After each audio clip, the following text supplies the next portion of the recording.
नमस्कार, आज आपण बघणार आहे हेल्दी नाश्ता. तर त्यासाठी 1 कप बेसन लागणार आहे. त्याचबरोबर कच्चा बटाटा किसून घेतलेला आहे. त्याचबरोबर बारीक चिरलेला कांदा, टमॅटो, शिमला मिरची आणि बारीक कट केलेली कोथिंबीर ॲड करायची आहे.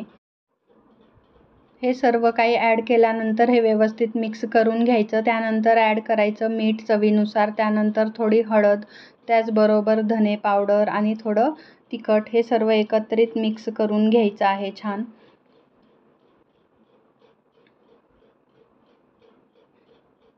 आता याला सर्व जिन्नस छान व्यवस्थित मिक्स करून घेऊयात.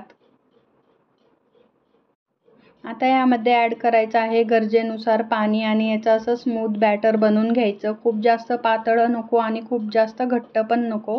तर मीडियम असं बॅटर बनवून घेतलेलं आहे मी इथं. त्यानंतर इथं घेतलेला आहे एक नॉनस्टिकचा तवा. त्यावर आपण तेल लावून घेऊया. छान सर्व बाजूंनी स्प्रेड करूया. त्यानंतर यावरती बॅटर स्प्रेड करायचं आहे छान व्यवस्थित.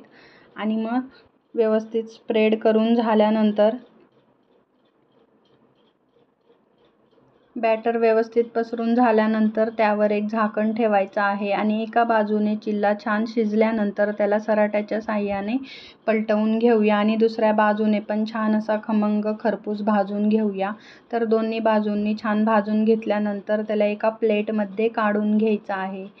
तर मस्त असा आपला इथं चिल्ला रेडी झाला. हा तुम्ही दह्यासोबत पण खाऊ शकता किंवा लोणच्यासोबत पण खाऊ शकता. कशी वाटली रेसिपी मला कमेंटमध्ये सांगा. आवडली असेल तर लाईक शेअर करायला विसरू नका.